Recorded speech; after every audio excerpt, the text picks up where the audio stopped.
everyone. My name is Nicholas Hahn, and today we're going to be talking about planet futures. And in particular, we're going to be talking about it's time for us to reimagine our world. Let's start with some bad news first. This is an issue that is actually very intimately involved with. It so happens that amongst my other roles, I sit on what's called a famine review committee. I'm one of 4 people in the world who actually declares whether or not a country is in famine. As terrible as that is, it happens. Madagascar is currently on the brink of famine, and in fact, people are calling it the first famine caused by climate change, even though people from Madagascar aren't the people who caused climate change. I'm from California. This is also intimate for me. My friends' homes are being burnt down. Where I grew up as a kid is being burnt down due to outrageous wildfires out of control. And it's not just unique to Northern California, where I'm from. Portugal and many other parts of the world are experiencing extreme wildfires. And many other features of climate change are going in the wrong direction.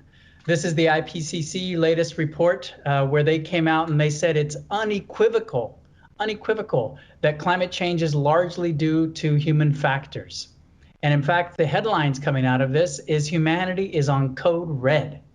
Scientists have been warning us about this from the 1980s. In fact, the late 1800s, a female scientist alerted the world on the effects of greenhouse gases in the atmosphere.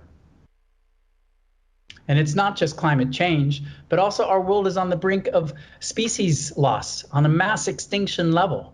The WWF says a 68% average decline of birds, amphibians, and mammals, and fish and reptiles since 1970. The Union of Concerned Scientists gets together and they move what's called the doomsday clock closer and closer to midnight as the world gets closer and closer to catastrophic change. Well, in the last few years, it's been closer to midnight since it ever has been when the clock was developed in the 1950s at the height of the nuclear war potential. So humanity is not on the right track in many directions. And if you ask people, this is data analytics firm Kantar. If you ask people if you agree with this statement, people have failed to care for the planet. 83% of people agree globally, including people from Portugal, Latin American countries, African countries, other North American countries. This is a common phenomenon. And worse yet, to the statement, the future is frightening, 75% of people agree. This is not the world that we want to live in, and it's not the world we have to live in. I'm going to give you 3 reasons why that's the case and why we can totally reimagine our world like humanity has never been able to do so before. One of them is exponential technologies. There's a whole range of these technologies. They're all listed here: AI, drones, biotech, Internet of Things, et cetera, et cetera. These are all called exponential technologies because they're all digital and information based, and they grow in their price performance at exponential rates. That light blue line at the bottom is linear growth. The black line is exponential growth. All exponential technologies, because they're digital and information based, grow in their price performance at exponential rates, accelerating in terms of their improvements over time. Ray Kurzweil, a co-founder of Singularity University, has coined what he calls the law of accelerating returns, and that is any technology which becomes digital and information based will grow at accelerating rates. Peter Diamandis unpacks that a little bit more, and he has a framework he calls the 6 Ds, and that is any exponential technology is initially deceptive, and then it becomes disruptive in terms of its impacts on society and industry.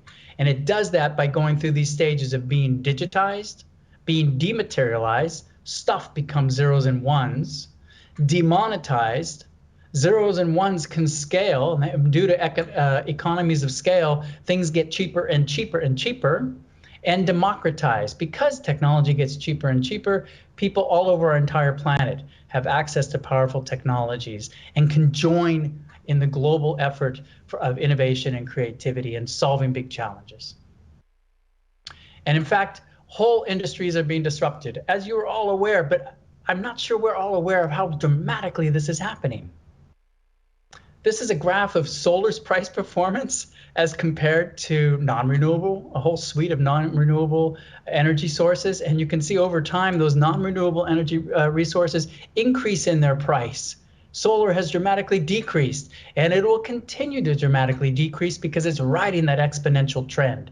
In this case, a downward exponential price trend due to nanotechnology, big data, AI, and these whole suite of technologies which are driving the price of solar cheaper and cheaper. And convergence. A beautiful thing about these exponential technologies is each one of them is riding an exponential path, but they also converge. So what happens in this case when you combine nanotechnology improvements for solar panel efficiencies with blockchain, with AI, big data, and new business models, and boom, you have a whole new possibility of a company like this one in South Africa called the Sun Exchange, which is so far very successful in getting renewable energy resources to very remote parts of South Africa, churches, hospitals, schools, homes. And the business model is very simple. People from outside of South Africa invest in the solar panels. People who own the rooftops install the solar panels. They benefit from that energy. And then using blockchain and AI technology, every time there's excess energy, the original investors are paid off slowly, their initial investment, and then eventually make profit. This graph is phenomenal in my mind. This shows how experts who have received wisdom and sometimes self-incentive to not see the future properly, how experts get it wrong. Every single colored line here is that year's outlook from the world's leading experts of what the global energy uptake would be on the global grid of solar energy. The solid black line is reality. And it's crazy. The world's leading expert, you'd think they would get it right because last year their projection was so wrong, and yet they still adhere to these same patterns of thinking. It's time for bold new thinking. It's time to reimagine our world according to the new realities of exponential technologies. And sure enough, solar is the cheapest energy in history. It's already outpacing our non-renewable sources. And wind and many others as well. Some exciting developments in the fusion world are also happening right now, and many other sources of energy which are not based on our current greenhouse gas producing energy sources. Our food system is being disrupted. We have a whole litany of issues with our food system. Livestock contributes significantly to our greenhouse gas emissions, and leave alone the water issues, leave alone the land issues, leave alone disease propagation, leave alone the ethical issues around our livestock rearing habits. And now we have a whole new breakthrough technologies riding exponential technology trends, whether it's in vitro meat, whether it's meat substitutes based on proteins. We have here what's being held that was originally the world's first in vitro meat hamburger, which was a $300,000 hamburger. Now that same technology has these hamburgers being served in fast food restaurants in the United States, or well, it soon will be. And it's not just meat, but fish and many other livestock services as well. Our education system is fundamental towards us solving our planetary challenges. And our education system is being disrupted by technology. This is a group called Bridge International Academy. Standard classroom. I used to be a school teacher in Kenya in a classroom very similar to this. But what's different is the woman here is not a trained certified teacher. She didn't go through 5-7 years of certification training. She's holding a pad, like an iPad, but a much cheaper version. And on that pad is the entire curriculum uploaded word for word, exercise by exercise, to be able to deliver that day's curriculum using big data analytics to be able to produce the best quality educational experience for those students. In fact, this is so successful that in Kenya, the Kenyan government actually had to shut down or pause the expansion of Bridge International Academy because it was growing so fast and it was threatening the livelihoods of all the trained teachers.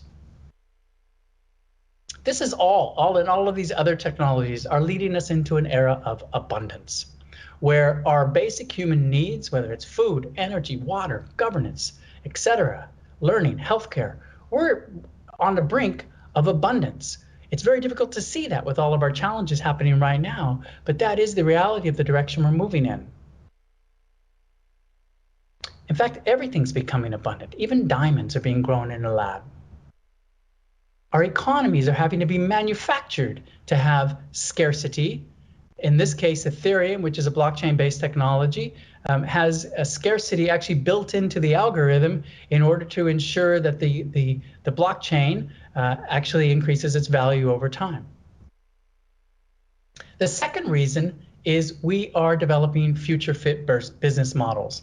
This is Inc. magazine, and they're asking the question, why half of the S&P 500 companies will be replaced in the next decade? And their thesis is it has largely to do with these exponential technologies and disruptions, but I have another thesis, and that is it's not just the technologies, but it's that businesses today, many of them are not future fit. They're designed based on models of scarcity. They're designed on models of extraction, whereas our reality now is that companies of the future will be companies that generate value for humanity. What does this look like? Even the titans of industry. This is Larry Fink, CEO of BlackRock. He offered in his shareholder letter a few years back to all of his shareholders to prosper over time. Every company must not only deliver financial performance, but also show how it makes a positive contribution to society. What a statement from a titan of capitalism. And in fact, that's already being attributed to major shifts in the realm of ESG, and I'm going to be talking about that in a second. We are computer coding, clearly. We're coding our DNA, and we're also coding businesses now, literally, through decentralized autonomous organizations. But DAOs are very interesting because they have to create algorithms that reflect the processes, systems, and values of the business. These are the same questions that non-DAO based companies should be asking themselves as well. We need to decode our old way of doing business and recode business that is adding value. We've had over time a whole litany of evolutionary ideas on, quote, corporate social responsibility and this common denominator of people, planet, and prosperity. I won't begin to unpack this, but it's a whole rich way of thinking about the relationship between business and society. The latest idea on the block is ESG, environmental, social, and governance, which is used as a risk management and risk evaluation criteria for investors. And it's growing significantly, exponentially indeed, over time. In just the last 5 years, nearly 2,000% of global ESG flow increase in just 5 years. This trend is not going to go away anytime soon. But I'm actually asking myself a slightly different question here. And that is, what if you pull together some of the leading thinkers on technology, on business, on purpose, and on our relationship with our planet? And in this case, Salim Ismail, Peter Diamandis, John Elkington, and Christiana Figueres. What if you combine all of them together into their thought, in terms of their thought leadership? What would you get out of that chimera? From Salim Ismail, you would draw from his thinking on exponential organizations, where he applies exponential technology thinking to corporations and businesses. And he has this whole framework that he calls exos, which if you follow these principles, you're going to become a more exponential organization and achieve 10x, not just 10% growth over time. Peter Diamandis has a whole series of books that he calls, one is called Abundance, another Bold, another is called The Future is Faster Than You Think, his most recent one. A common denominator in all of those is a corporation or a person must have a massive transformative purpose, must have a clear, audacious goal, which gives them focus, which gives them resilience. And when you put that out to the world has a way of transpiring to help you out. John Elkington, considered a godfather of triple bottom line thinking, who has since put a recall on his original thinking because he said it was actually too defensive. He's now written a book called Green Swans, where he talks about the goal of a business should be not just shareholder value or shared value, but system value. in terms of a business seeing itself within a nested egg of society and environment and adding value to those in everything that it does. Christiana Figueres, her recent book, The Future We Choose, talks about the urgency that we have to solve global challenges and the agency that we have to actually create the future that we choose. What happens when you combine them all together? It's a concept that I call a massive transformative organization, an MTO. The added value? You can be an exponential organization with 10x plus growth, but what's your positive impact? You can have an MTP, but are you adding system-wide value, both socially and environmentally? You can be a system-focused company, but are you leveraging exponential technology? You can have urgency and agency, but how will you scale for exponential impact? You need all of those. In order, if you want to be a corporation, an organization, or an entrepreneur that is purpose fit for our future to solve our planetary challenges. So the characteristics of an MTO: be aware of the urgency of global challenges and the agency of businesses to do their part. Leveraging best practices of exponential organizations, have a clear, massive transformative purpose, and add value to the whole system, including society and environment, in as many ways as possible. If you think about your company or your organization trying to contribute to just one SDG, for example, that's not enough. You're not challenging yourself. We should be thinking about trying to add value to as many sustainable development goals as possible. And there's money to be made out there.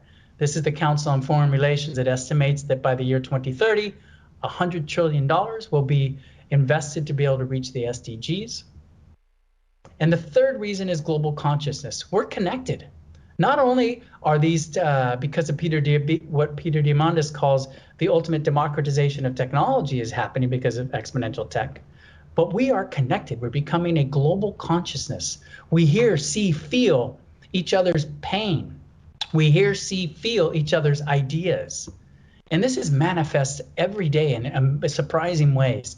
This is a Kenyan gentleman named Morris Mbetsa who wanted to build his own passenger drone. So he did. He built his own passenger drone. I'm not sure I'd want to be sitting in the middle of that with those blades so close to my neck, but this is a prototype. And he did this just by ordering parts online and using AI, big data, and other systems to be able to have an actual flying drone. Humanity has never seen anything like this before. We, of course, had fire. We went through the stage of the steam engine. We went through the Gutenberg press and many, many other inventions and radical innovations. Right now, we have these three things happening simultaneously: exponential technologies, the total transformation of businesses, and global consciousness. This is giving us what I would call Humanity Operating System 2.0. It's a whole different way for us to be thinking as individual humans, for us to be thinking as organizations, and for humanity itself. And what does that feel? It feels like superpowers. Each one of us are granted these superpowers.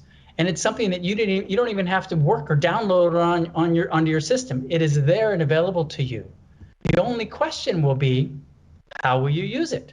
What will you build with it? What will you reimagine with your superpowers?